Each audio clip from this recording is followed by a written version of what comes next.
All right, we'll begin our region championship post-game press conference. First up is Nebraska-Kearney, the number 4 seed in this year's Central Region Tournament. The Lopers finished the season with a record of 31-5, making their 15th appearance in the NCAA tournament, and now with a record of 25-15 in NCAA tournament play. With us at the head table is head coach Rick Squires and student athletes Cole Sveck and Caitlin Heiserman, who were both named to the all-tournament team. We'll begin with some comments from the head coach and then open the floor up to questions. Coach, comments about the match? First of all, just obviously congratulate Concordia on a match well played. They were outstanding tonight in all phases, and we did not have an answer for a lot of the things that they were able to do. Before I get too far into that as well, I want to thank Southwest Minnesota for their hospitality here and treating us so well on their campus, running a fine tournament. We're disappointed, obviously, that we were not able to move on to the Elite Eight and represent the Central Region. I think probably speak for the whole team when I say we're disappointed that we probably did not play at our peak level. Certainly Concordia had a lot to do with that, but we think that there might have been a little something more within us than we were able to put together tonight. So given the fact that we struggled a little bit, sputtered coming out early, and Concordia played awfully well, I think the result speaks for itself, obviously, on paper, and we wish them the best in the Elite Eight. All right, thanks, Coach. Open the floor up. Questions? Just state your name and affiliation again, and speak into the mic when questions are asked. Thank you. James Kike for SMSU Communications.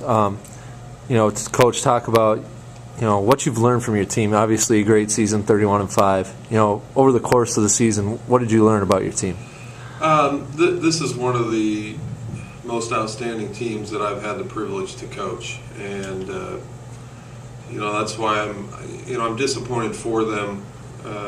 Because I was hoping to see, obviously, these seniors especially participate for a little bit longer, but they've done everything right. They're great in the classroom. They've come into the gym every day with a positive attitude. They've worked hard. They played as a team, and they've been an absolute joy to be around, and they've done things in a way that has represented themselves in our program in a positive light. So, I'm just very thankful for the opportunity to take this journey with them. And, those of us, or our seniors who will not be returning with us, the 5 of them are outstanding. Obviously, we have Cola and Caitlin in here, and they're just first class all the way, and we're going to miss them greatly. And I know that they're going to go on and do great things after volleyball here, because they have all the characteristics that are important for success, so we wish them the best. Joe Brown with the Marshall Independent. Coach, talking with you last night about going up against SMSU, you guys went up against 2 accomplished hitters over there, and then tonight you go against Concordia, and they end up having 3 hitters who finished with 11 kills, just very balanced all throughout, and even their most touted hitter, Emily Palkert, she only has 5 kills in that match, but just with their all-around attack and everything, it almost seemed like she wasn't needed in that sort of situation. Their balance was very problematic for us, and they were able to. They're the kind of a team, they're so complete that they can, and in Division II volleyball, I'm sure we're no different than a lot of teams.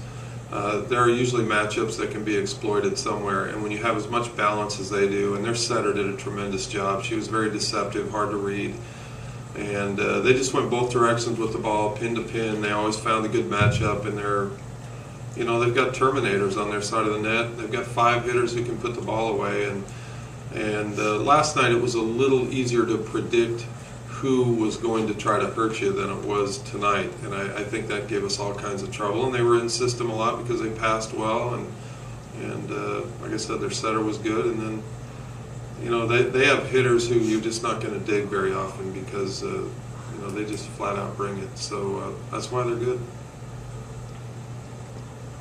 Stephen Batcher, Steve Sports Information.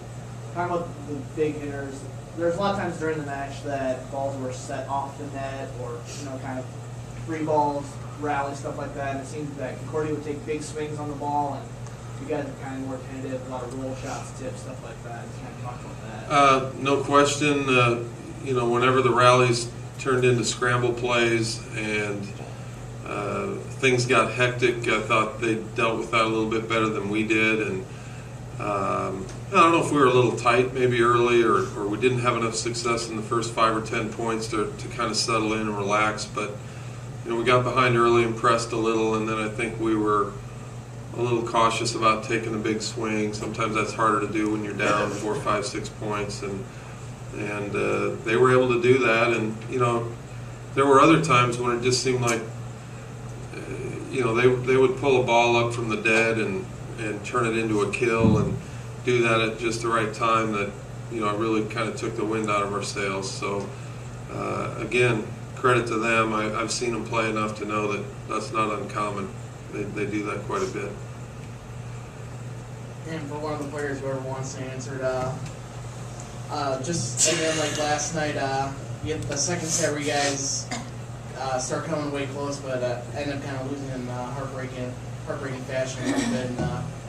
And then the third set, Concordia just kind of took it away and just went out and attacked right away and ended up pulling out the win. But just kind of talk about the differences when coming away from the second set last night to tonight, and just what kind of changed there. I don't even remember what happened in the second set last night. That was the third set. That was the Third set. Okay, that's why I was a little confused.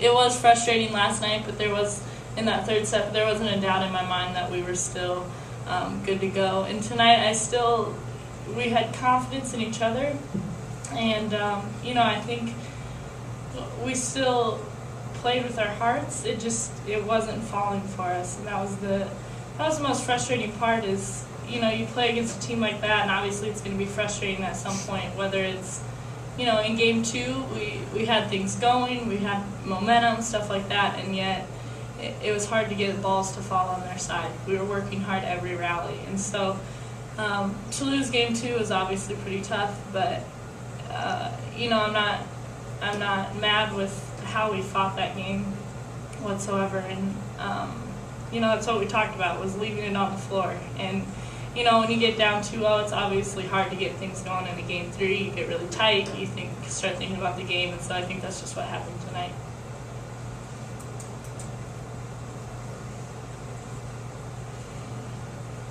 Any other questions? Okay, if not, thanks for coming. Thank you.